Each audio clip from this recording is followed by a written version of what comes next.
Boa tarde, minhas irmãs, meus irmãos.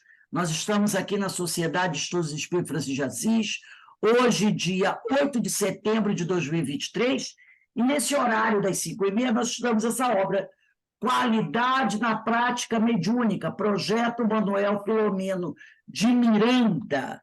Nós estamos estudando, estamos encerrando hoje a primeira parte, que são formadas por perguntas que o projeto faz e os espíritos respondem através das obras psicografadas, através do Divaldo Pereira Franco. Bem, mas antes de nós iniciarmos, vamos agradecer a Deus, agradecer a Jesus, aos espíritos amigos, pela oportunidade que estamos tendo nesse momento, Senhor, de nos reunirmos aqui mais uma vez para estudarmos, para aprendermos, para, acima de tudo, colocarmos em prática os ensinos de Jesus. Sempre rogando ao Senhor, aos amigos espirituais, a proteção, o amparo, o consolo para todos aqueles nossos irmãos que, nesse momento, estiverem mais necessitados, estiverem em sofrimento, estiverem doentes.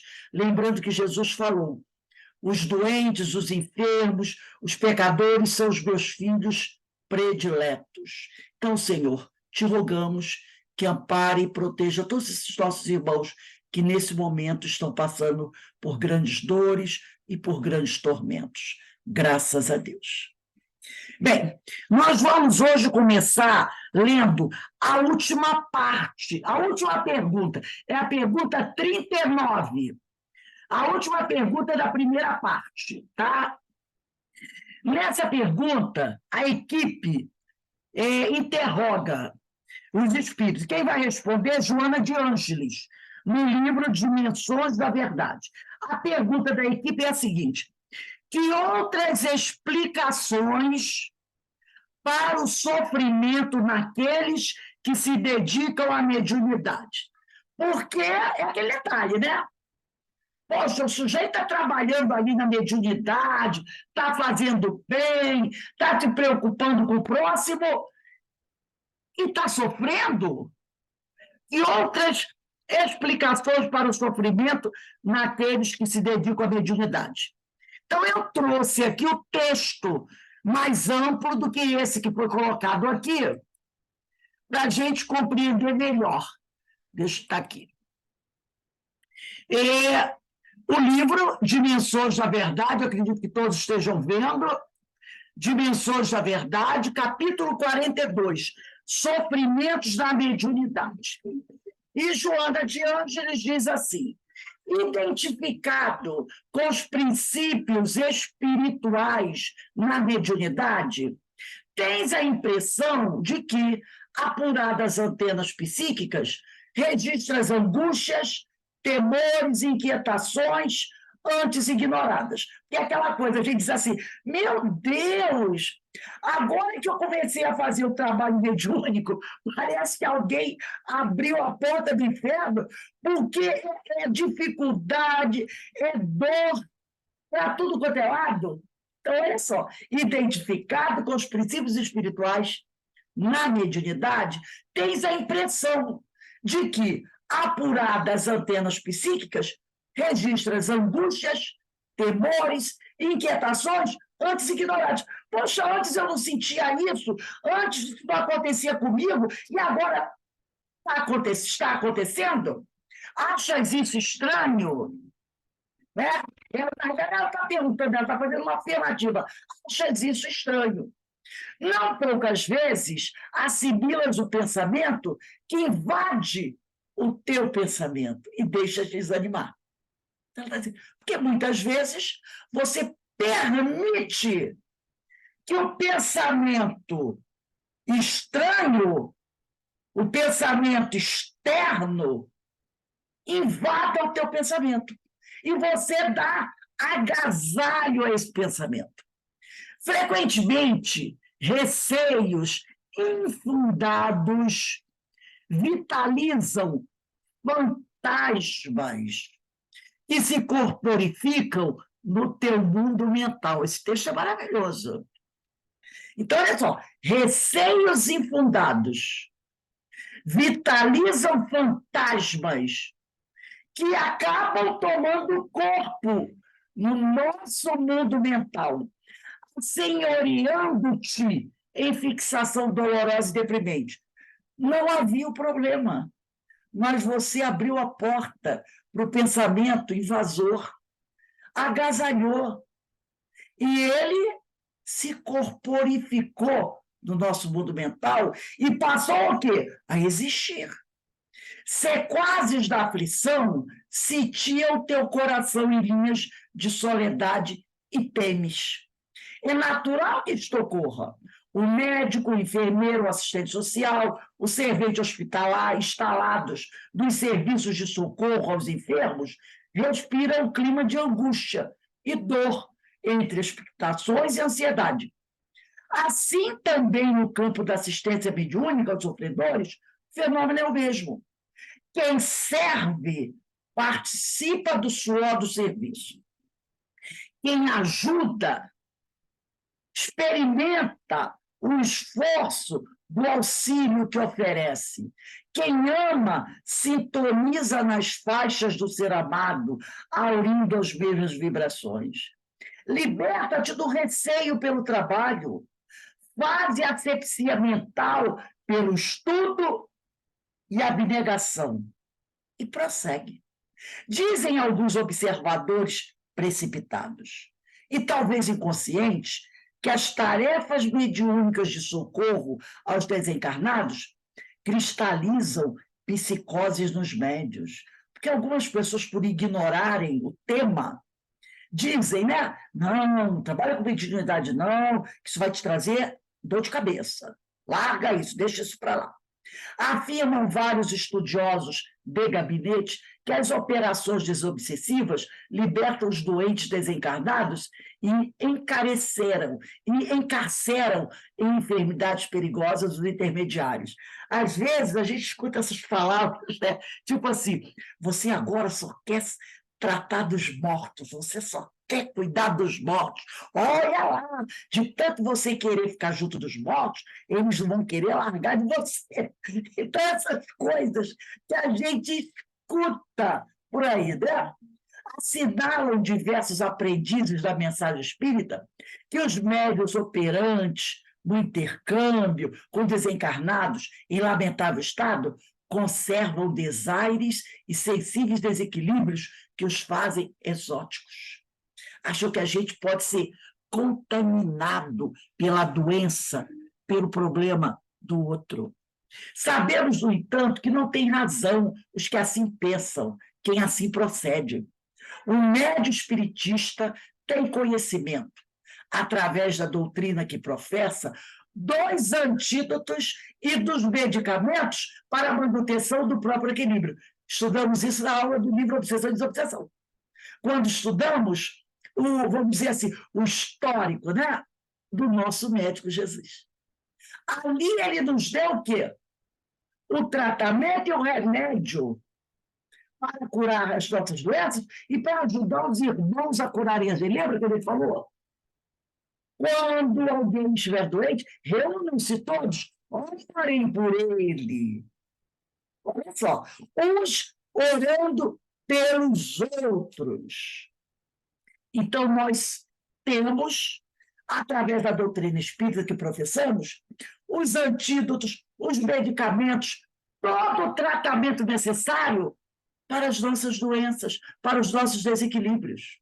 Não há dúvida de que médios existem em todos os departamentos humanos, com desalinho mental de alta mostra, e, em razão disso, também nas células espiritistas de socorro, eles aparecem na condição, todavia, de enfermos em tratamentos especiais e demorados.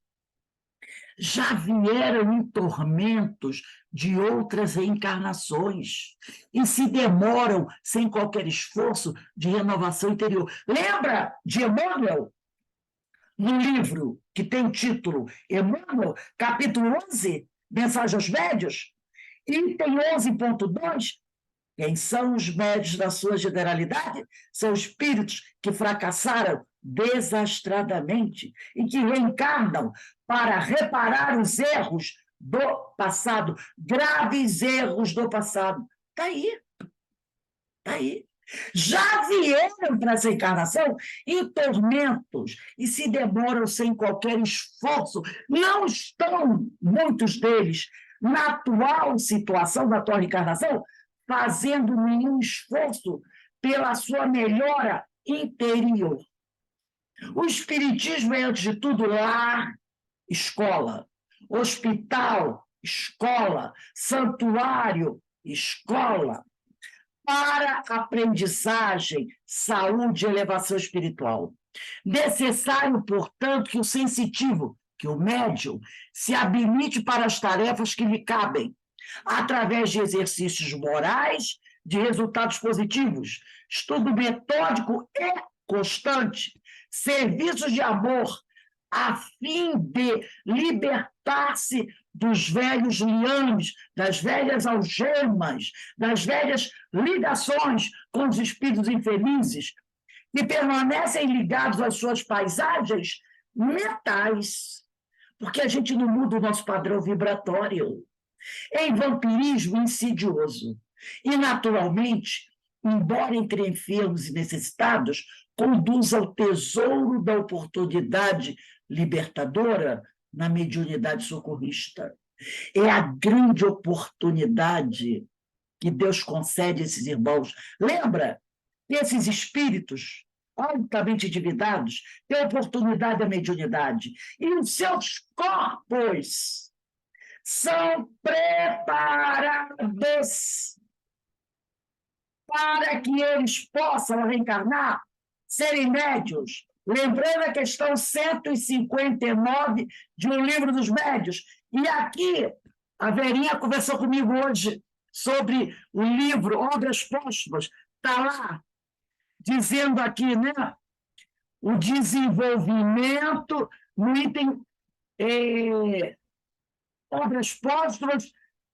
Eu vou até tirar uma foto disso e vou dar para vocês. Diz aqui, ó, o desenvolvimento da faculdade mediúnica depende da natureza mais ou menos expansiva do perispírito médio e da maior ou menor facilidade da sua assimilação pelo dos espíritos. Depende, portanto, do organismo e pode ser desenvolvida quando exista o princípio. Não pode, porém, ser adquirida quando o princípio não exista. Então, toda uma preparação antes da reencarnação, nesse corpo, nesse organismo, para que ele possa ser um médium ostensivo. E se essa preparação não for feita antes de reencarnar, ele não será um médium ostensivo. Tá? Então, ele diz aqui, continuando. O médium de Deus, Jesus libertou da treva o jovem lunático, atenazado por espíritos imundos ao descer do Tabor. Concedeu serenidade ao gadareno a arrumar Gersesa, ensejando a renovação ao espírito infeliz que obsidiava, sempre que buscado pelos atormentados espirituais da erraticidade inferior, em momento algum se recusou ao intercâmbio, falando-lhes e socorrendo-os na condição de médico divino. Muitas vezes ele perguntava, você quer ficar curado?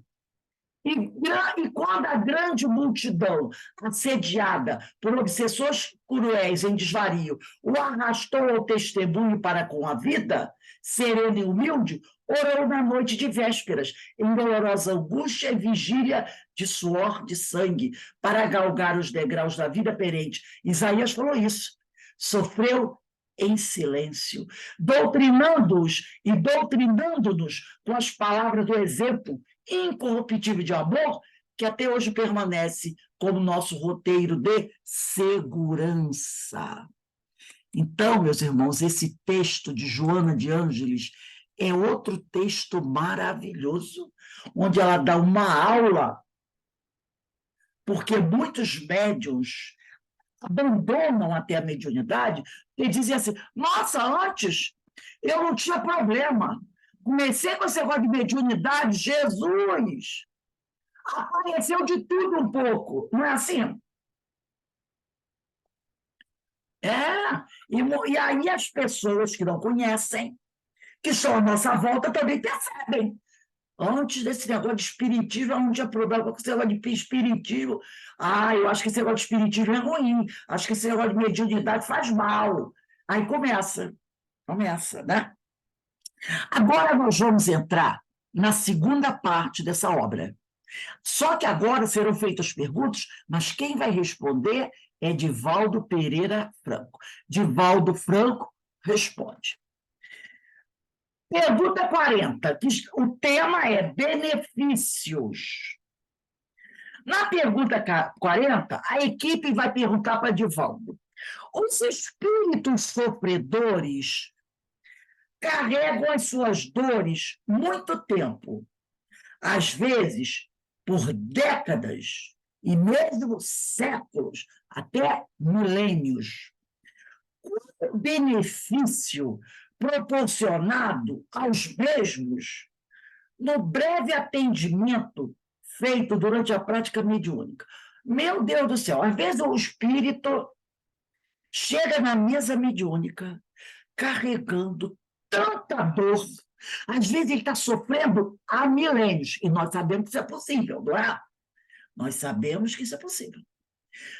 Com 5 minutos de doutrinação, de esclarecimento, que difícil esse cidadão desencarnado pode receber. É essa pergunta que ele faz. Será que dá certo mesmo? A nossa incredulidade, né? Será que dá certo mesmo? E aí, Divaldo vai responder. O mesmo bem-estar que logra, quer dizer, que consegue uma pessoa que se encontra num estado depressivo e conversa com alguém otimista. Porque quando a gente está para baixo, pousou todo mundo em cima, a urubuzada toda pousou em cima, a gente não fica para baixo. Aí você encontra com alguém super otimista. Aí a pessoa conversa com você, né? A pessoa quando ela vai embora, você está ligadão. Né? Você, nossa, parece que eu tomei uma injeção. É o mesmo benefício que ele está falando aí. Aquele primeiro contato não lhe resolve o problema, nem o nosso. O colega dá uma injeção de ânimo para a gente, mas o problema é de quem? É meu, quem tem que resolver? Só eu. Mas ele me deixou, né, otimista. Então, ele diz aqui, aquele primeiro contato não lhe resolve o problema, mas abre uma brecha na escuridão que reina intimamente no campo mental do desencarnado. O primeiro contato acende uma luz. Porque antes ele estava na treva total. Agora, acendeu uma luzinha. Acende, entra numa sala completamente escura e acende um palito de fósforo. Você vai ver como a situação já muda. É isso que acontece. Aí ele continua aqui. Quando alguém está com um problema e vai ao psicanalista, a solução não vem de imediato. Questões espirituais, né, não vem de imediato. Porém, abre-se um espaço. Na segunda sessão do psicanalista, já deixa uma interrogação. E na terceira, aponta-se o rumo a ser seguido, dependendo da profundidade da problemática. Então, dependendo do problema que eu tenha, eu vou precisar de muitas visitas. Mas a cada visita, a coisa melhora um pouquinho. Vai depender da problemática. Se for uma problemática não muito violenta, umas 10 sessões vai quebrar o galho, vai ajudar muito. Se for uma coisa muito violenta, talvez eu precise ficar 1 ano do tratamento psicanalítico. Vai depender do tamanho do problema. É igual para ter outra doença, não é? Uma doença que não seja de muita gravidade, você com 1 semana pode estar recuperado. Mas se é uma doença mais grave, talvez precise de um tratamento mais longo. Continua Divaldo. Na prática mediúnica, há um detalhe a considerar, que é muito importante. Quando o espírito aproxima-se do médium, este, como uma esponja, absorve a energia positiva ou negativa, a depender do grau de evolução do comunicante. Se é um comunicante, um espírito muito sofredor, você vai absorver uma energia doentia. Se for um espírito mais elevado, você vai, né, se sentir maravilhoso. No caso de um espírito bom, o médium sente uma sensação de euforia, bem-estar e de desdobramento espiritual. Fica flutuando. Quando se trata de um espírito sofredor, ou sensitivo, ou médium, ao absorver-lhe a energia, diminui a densidade vibratória, ele já melhora. É assim, você tira um pouco do problema dele para você, entendeu?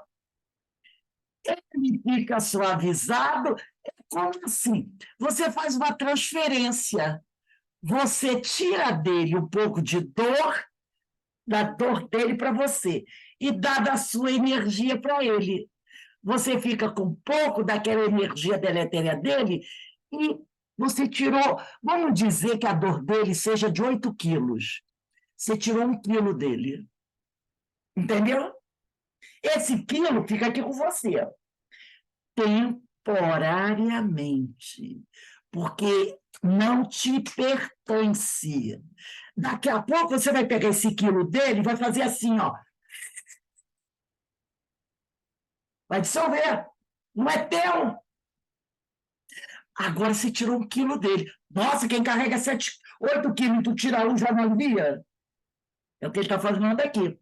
Quando se trata de um espírito sofredor, o sensitivo, ao absorver-lhe a energia, diminui a densidade vibratória e ele já dá uma melhorada. Para se ter uma ideia, é como se estivéssemos sufocados por uma compressão íntima a respeito de alguma coisa. E, de repente, abríssemos a boca e desabafássemos este estado angustiante. Nesse interim, o médium absorve a energia deletéria. E mesmo que não ocorra, olha só o que ele diz, olha isso aqui importante. Nesse interim, o médium absorve a energia deletéria, levou aquele quilo que estava pesado no outro, né, para ele. E mesmo que não ocorra uma doutrinação correta, porque, de repente, o doutrinador, o médium dialogador, esclarecedor, não está muito bem preparado.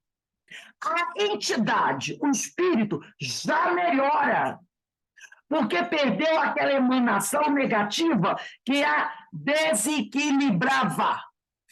Eu trouxe aqui, é do livro Reuniões Mediúnicas, mas como nem todo mundo tem, vai ficar um pouquinho difícil, eu vou abrir aqui um texto pequeno do livro Reuniões Mediúnicas, tá?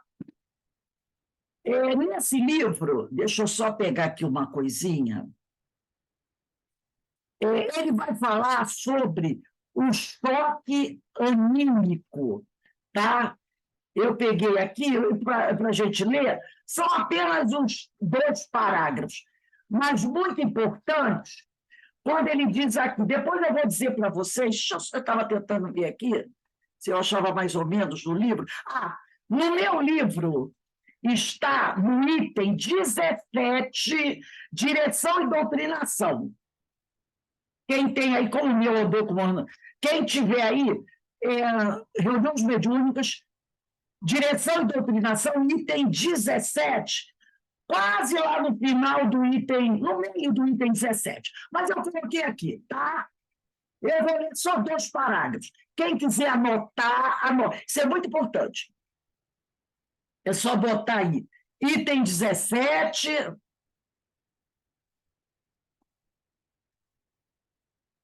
Item 17, que é o direção. Deixa eu ver aqui. Item 17. O título está no item 16, direção e doutrinação. Mas isso que eu vou ler está no meio do item 17, tá? Então, é item 16, direção e doutrinação. Aí você bota lá no meio do item 17, você vai encontrar isso, que é importantíssimo. E ele diz aqui: o doutrinador deve ter sempre em mente que a finalidade do fenômeno da psicofonia, em sentido prioritário, é o contato do espírito sofredor com o fluido animalizado do médium, para ocorrência do chamado choque anímico. É o tal do pulinho que você está tirando das costas dele, tá? É o tal do quilinho que você está tirando das costas dele.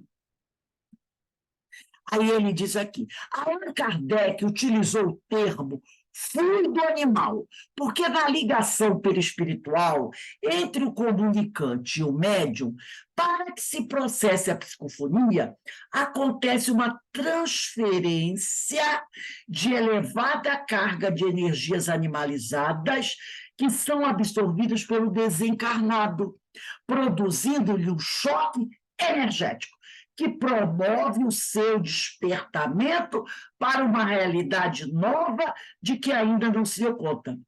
Isso se torna necessário porque, na desencarnação, o ser inteligente, o espírito, leva consigo inúmeras impressões físicas e mentais que permanecem no seu campo perispiritual depois da morte biológica. Daí o conceito doutrinário de que morrer definitivamente é ter consciência e familiaridade com o mundo que passa a habitar. Perceberam? Então, é isso aí que o Divaldo está trazendo para a gente.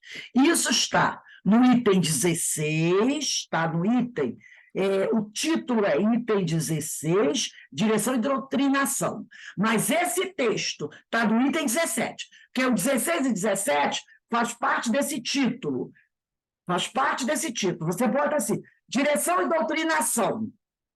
Aí você procura lá o item 17. Quem está com esse livro igual eu, nesse livro igual meu, você vai achar na página 72, segundo parágrafo. Mas é no meio do item 17, tá? Isso aqui fala sobre isso que Kardec... aí nessa página eu já não sei, Eloá, porque outra é capa. Mas bota aí, item 16, ou melhor, item 17. Que o título está no item 16, direção e doutrinação. Aí você procura o 16 e o 17. Está no meio do 17. Aí vamos continuar aqui, vamos continuar a leitura da 40. Os espíritos sofredores, qualidade da prática mediúnica, os espíritos sofredores ficam envolvidos dentro de um ciclo vicioso. Eu estou continuando a leitura do qualidade da prática mediúnica. Os espíritos sofredores ficam envolvidos dentro de um ciclo vicioso, comparado a alguém dentro de uma sala fechada, onde o oxigênio vai ficando viciado na medida que se processa o fenômeno respiratório, por não existir renovação de ar no meio ambiente. No instante que esta renovação se dá, no instante que acontece o choque anímico, né? Que acontece, o indivíduo aspira o ar purificado e sai da situação sufocante. No fenômeno da psicofonia ou incorporação, o espírito comunicante sai de um verdadeiro estado de estupor, só pelo fato de aproximar-se do campo magnético do médium. Só a aproximação dele já começa a promover uma alteração. Na doutrinação, já se lhe desperta a mente para que, utilizando-se da aparelhagem mediúnica, possa ouvir e mudar a maneira de encarar o seu problema perturbador. Por mais rápida que seja a comunicação, o espírito sofredor recebe o benefício eficaz daquele instante, às vezes fugidio. Às vezes é 5 minutinhos só. Foi a pergunta, né? Poxa, o cara está com sofrimento de 500 anos. Como é que em 5 minutos vai resolver? Vai aliviar? Foi essa a pergunta número 40. E ele falou aqui, por mais rápida que seja a doutrinação, mesmo que ela não seja bem feita, lembra que Kardec falou? Mesmo que não seja bem feita pelo doutrinador, o espírito recebe o benefício eficaz. O mesmo não acontece quando é um espírito calceta. Aqueles, né? Ah, sempre ali, sempre ali. Se vou falar a uma pessoa que está sofrendo honestamente, as minhas probabilidades de êxito em consolá-las são maiores do que falando a uma pessoa rebelde e vingativa. Porque tem o que sofre muito, mas já arrependido. E tem o que sofre, mas ele sofre aqui e dá um soco lá. Sofre aqui e dá um soco lá. É o rebelde, vingativo. Quanto mais dói, mais ele machuca.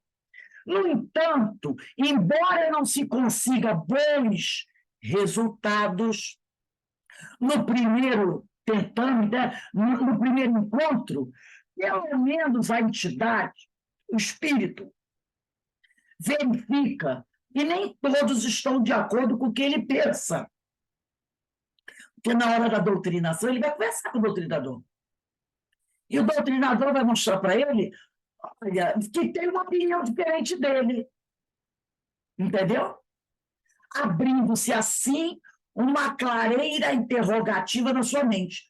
Porque o doutrinador, muitas vezes, eu me lembro uma vez, né, que eu conversando com o espírito, era um desses assim, e ele falando, eu sou chefe daqui, eu sou chefe dali, poderoso, né, colocando vamos dizer, a carta de recomendação dele ali, mostrando os títulos dele. E ele, né, eu fui tudo e falei para ele, mas, no entanto, você tem que dormir com o olho fechado e outra aberta. Então, aquele fato. Porque será? Ele ficou assim, né? Eu sou tão poderosão. Por que eu não consigo dormir em berço esplêndido? Falei, no entanto, você dorme com o olho fechado e outra aberto, né? Aí ele ficou assim. Eu disse, sabe por quê? Aí ele, como? Não entendi. Ele entendeu. É claro que eu percebi que ele entendeu. Eu disse, porque você não fez amigos. Você não tem amigos. Você tem o quê? Concorrente. Você tem muito poder, o outro obedece. Mas, no momento, se você piscar os 2 olhos, ele pula na tua garganta. Então, você... Aí eu falei para ele, não é cansativo ficar o tempo todo vigiando? Fecha o olho para ver o que acontece. O de baixo vai querer o quê? Tomar o lugar do que está acima. Não é assim? Ele vai querer ser o dominador. E como é que ele vai abater o outro? Como é que um leão toma o bando de outro leão? Ele vem, enfrenta o chefe numa batalha. Quem perder, leva. E, normalmente, quem ganha? O leão novo que chega. Porque o leão chefe do bando, normalmente já estava cansado. E aí sempre tem um leão jovem, sem energia, querendo o título de rei.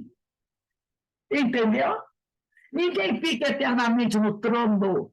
Aí ele virou para mim e disse assim: como é que você sabe dessas coisas? Falei: porque eu sei que já passei por isso, todos nós. Aí ele virou e disse assim: foi um voto, eu estou indo. E, ó, abriu-se assim uma clareira interrogativa na sua mente. Entendeu? Ele percebeu que nem todo mundo concordou que era verdade aquilo, é verdade. Ninguém é César eternamente. Na verdade, ninguém é César eternamente. Então, alguém coloca ali uma interrogação na cabeça dele, ele já começa a pensar. Eu acho, quem sabe não é melhor eu abandonar o trono antes que alguém me jogue para fora do trono. Não é sair pelas próprias pernas, não é melhor do que você deve ser levado para fora sem as pernas? É bem melhor, né? Vamos agora à questão 41, ainda tratando de benefícios. Considerando-se reduzido, equipe perguntando para Divaldo Pereira Franco, considerando-se reduzido o número de espíritas na Terra em relação à grande quantidade de espíritos sofredores na erraticidade, a assistência a esses espíritos não poderia ser no mundo espiritual, sem a necessidade das práticas mediúnicas no campo físico, que aqui na Terra? Porque está dizendo, pensa, gente, aqui, o número de espíritas encarnados é pequeno em relação à grande quantidade de espíritos sofredores que tem no plano espiritual. Então, fica mais fácil, mais eficiente tratar desses espíritos doentes lá na erraticidade, porque aqui o número de espíritas é muito pouco. Então, indo para o lápis e para o papel, realmente não. Tem muito mais. Eles teriam mais, entre aspas, oportunidade de bom atendimento, porque tem muito mais desencarnado para atendê-los do que aqui. Aqui o número de espíritas é muito pequeno, e nem todos os espíritas trabalham em mesa mediúnica, ainda tem isso. Aí Divaldo vai responder: certamente, e é dado. Então, ele está dizendo que, certamente, lá no plano espiritual, eles recebem atendimento, sim. É isso que ele está dizendo. Quando ele diz certamente é dada para os espíritos sofredores uma assistência no plano espiritual. É isso que ele está falando. Os benfeitores espirituais não necessitam de nós. Muita gente acaba de ficar triste agora, né? Para essa finalidade. Nós, sim, necessitamos deles. Então, quem diz que eu vou para a casa espírita hoje, sexta-feira, para fazer a caridade, começa a já ficar envergonhado. Qualquer pessoa que leia a coleção André Luiz toma conhecimento das reuniões realizadas no mundo espiritual, onde espíritos médiuns. Aí, acho que foi até o perguntar para o Simão Pedro Lima, né? Peraí, se aqui, no plano físico, meu corpo precisa ser preparado para que eu possa ser um médium ostensivo, o espírito desencarnado não tem corpo. Aí o Simão Pedro Lima falou: aí é outro detalhe, outra questão. Haverá uma outra preparação. Diferente, lembra, Denise? Que ele falou sobre isso. Aqui, para ser médium na Terra, com esse corpo, o corpo tem que ter sido trabalhado durante o período que o espírito está se preparando para reencarnar. Agora, para o desencarnado, que não tem corpo físico, o trabalho é lá no perispírito dele, no plano espiritual. Mas existem médiuns encarnados e médiuns desencarnados. Então, continua aqui. Então, onde espíritos médios funcionam no atendimento às entidades atrasadas ou captam o pensamento dos seres superiores. Em toda a coletânea de Manuel Filomeno de Miranda, constituída de várias obras sobre mediunidade e obsessão, para mostrar que são duas coisas diferentes, porque tem gente que acha que mediunidade é obsessão. Tá? Cuidado, mediunidade é uma coisa, obsessão é outra. Obsessão é doença, né? Mediunidade é amor. E terminadas as reuniões mediúnicas no plano terrestre, funcionando como um prolongamento destas. Então, estão dizendo o quê? Quando as nossas reuniões mediúnicas da Terra acabam, inicia-se a reunião mediúnica do plano espiritual, que é um prolongamento da reunião que você acabou de realizar na casa espírita.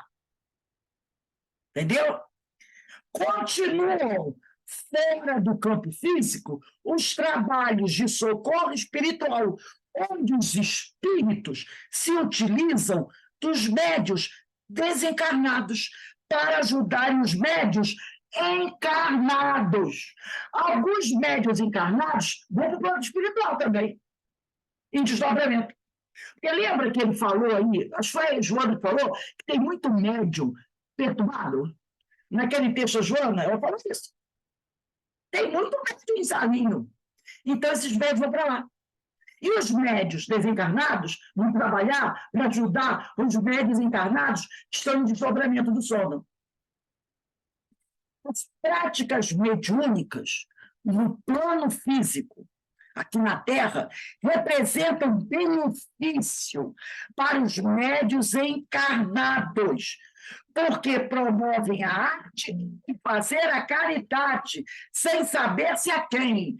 Você, quando está trabalhando na mesa mediúnica, quando você está trabalhando no passe, que não é só na mesa mediúnica, quando você está trabalhando no esclarecimento, você está exercitando a prática da caridade. Entendeu? Realmente, são poucas as práticas mediúnicas para uma demanda tão grande. Aqui na Terra, são poucas as reuniões mediúnicas para atender tantos espíritos. Mas é uma forma de travarmos contato com o mundo do além-túmulo, pois se não existisse o fenômeno da comunicação mediúnica, estaríamos desinformados do que ocorre além da existência física. Então, é através da reunião mediúnica que você fica sabendo as notícias do lado de lá. O que está acontecendo. Cada prática mediúnica é um laboratório de experiências. Há comunicações que nos comovem profundamente. Realmente, tem comunicações que, quando o companheiro acaba de falar, ele vai dando a sua última comunicação chorando. E você, que é doutrinador, ou o médico, nós choramos juntos. Já aconteceu isso comigo, né? A gente está ali, eu me lembro de uma comunicação de uma mãe que desencarnou num problema desse de enchente, no Rio de Janeiro. E ela e a filhinha dela desencarnaram. A lama, o barranco levou. Ela contando os detalhes, que quando a chuva pegou, começou, ela não conseguiu sair do barraco da casa dela. Ela se agarrou à filhinha na cama, quando escutou um grande estrondo, e o barranco veio de uma forma violenta. E começou a arrastar ela e a filha. E, de repente, ela contando detalhes. Eu já estava acabando, né? E, de repente, ela diz que sentiu a mãozinha da filha escorregando da mão dela. Naquele momento, ela não sabia aonde a filha tinha ido parar. Gente, ela falava, eu chorava, todo mundo na mesa chorava. Quem deu essa comunicação foi o Bira. Naquela época, ele era médio psicofônico. Ele era médio da psicofônica. E eu era doutrinadora. Ele que deu essa comunicação. A gente chorava, todo mundo chorava. Todo mundo chorava. Chorávamos e rezávamos. Quando ela começou a falar, todos os outros médios pararam. Todos pararam. Ninguém dava mais comunicação. Ficou só ela dando comunicação. E todos vibrando, né? E aí todos começaram a chorar. E a doutrinação foram as nossas lágrimas. Foram as nossas lágrimas. E as orações que as pessoas... Essa foi a doutrinação, terminou assim, né? Terminou assim. Foi uma das coisas mais lindas, mais tristes, doloridas que já aconteceram. Logicamente, foi a última, ninguém teve comunicação daquela noite. O trabalho encerrou ali. Então, é isso aqui, tá? Cada prática mediúnica é um laboratório de experiências. Há comunicações que nos comovem profundamente, lições que nos despertam de uma forma intensa, apelos e sugestões de raras oportunidades. Então, gente, é um trabalho belíssimo, belíssimo, ninguém duvide disso, mas não é porque no momento você não possa estar realizando esse trabalho que você não estará realizando um trabalho bonito. Há várias outras maneiras de fazer esse trabalho, entendeu? Através da oração, através do estudo, do esclarecimento. Não é só sofredores encarnados, desencarnados que existem.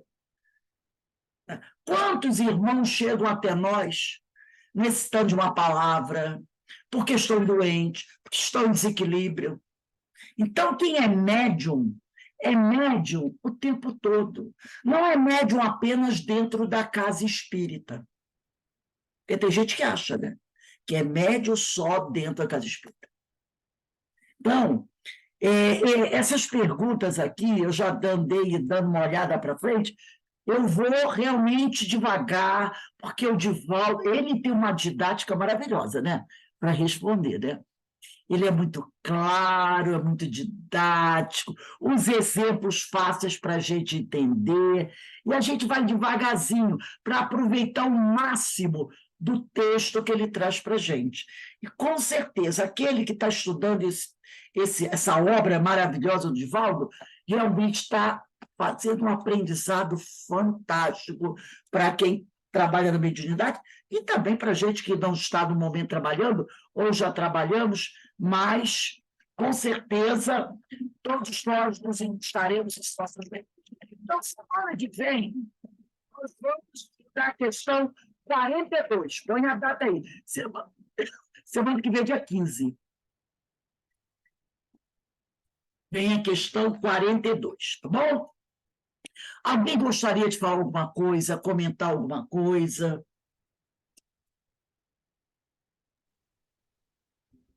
Eu vejo assim a mesa como um grande aprendizado, Rose, para Com mim, certeza, entendeu? com certeza.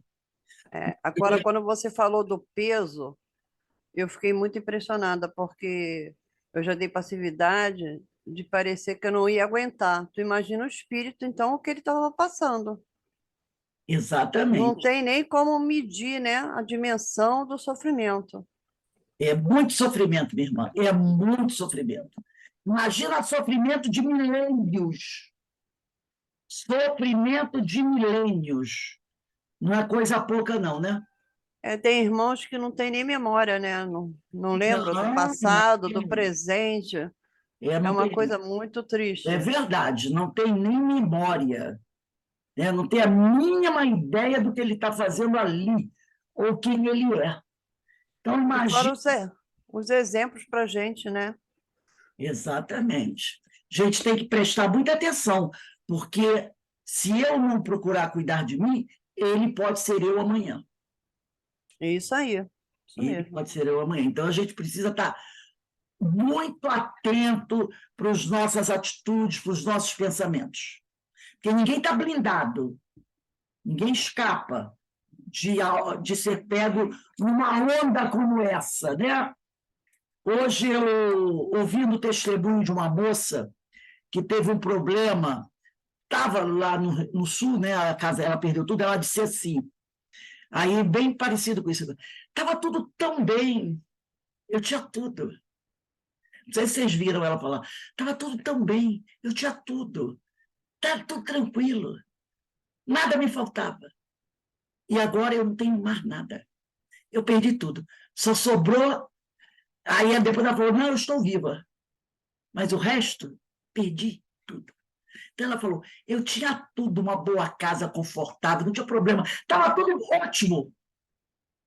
De repente, tudo que ela dava. Não sei, não estou analisando, porque eu não conheço, mas tudo que ela considerava como bem bom, tranquilo, confortável, foi. Foi. De um momento para outro. Então, alguém pode dizer: essas coisas comigo não acontecem? Claro Pode que. acontecer com qualquer um, né, Rose? Então, agora, o que a gente tem que fazer para tentar minimizar o máximo risco? Vigiar e orar. Vigiar e orar para não cair em tentação. É o que o médico Jesus nos ensinou. E tem o outro remédio: ama a Deus sobre todas as coisas e ao próximo como a ti mesmo. Então, se você vigia e ora, e ama a Deus sobre todas as coisas e ao próximo a ti mesmo, diminui as chances da tempestade abater-se sobre a tua vida. Né? Então, meus irmãos, nós vamos encerrando aqui a nossa reunião da noite de hoje. Eu acho que os temas, né, foram muito proveitosos, né? Falaram, tocaram, pelo menos tocou muito no meu coração o assunto que veio para a gente estudar, e o da fluidoterapia, então, eu amo, né, falar de Jesus. Eu tenho uma necessidade muito grande, né? Deve ter sido lá de alguns probleminhas, de algumas coisitas.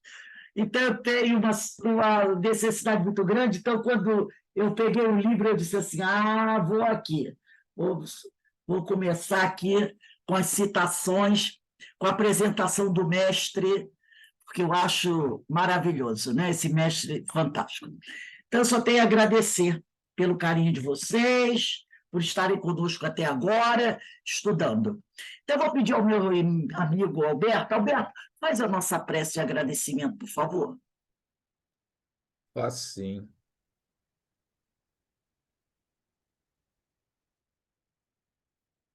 Conduzindo a nossa casa mental a um padrão vibratório elevado que nos permita sintonia em alto nível. E ao término desse ciclo de estudos do dia de hoje, estejamos agradecidos ao Pai, o Senhor da vida, por esta oportunidade. Vós, Senhor, de infinito amor, que nos enviaste Jesus para nos guiar e nos instruir. Agradecidos estamos, Mestre, que possamos, vós, que é o médico das almas, nos curar através de seus exemplos e que possamos, com o nosso esforço, com a nossa vontade firme, penetrar em sua mensagem para curarmos as nossas mazelas morais, os nossos obstáculos íntimos, as nossas imperfeições, para que possamos, Mestre, nos deslocar para Deus por intermédio de Ti, para construirmos o reino de Deus em nosso íntimo.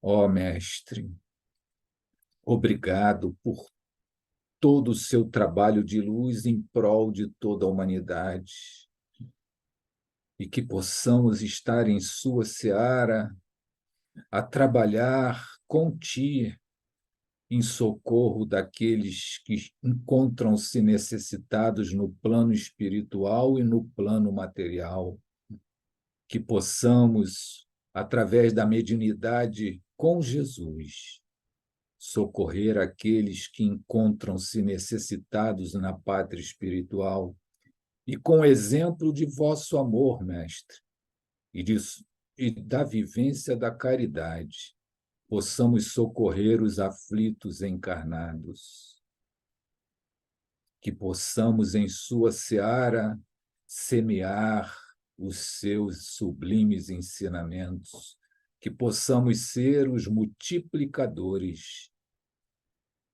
de seus ensinamentos. Essa é a vontade de Deus. Agradecidos aos benfeitores, seareiros de Jesus, falangeiros de Maria, que nos inspiram, que nos amparam e que nos auxiliam, e que estejamos todos imbuídos de um propósito edificante, a caminhar para o Pai com Cristo Jesus. Que assim seja. Graças a Deus, graças a Deus.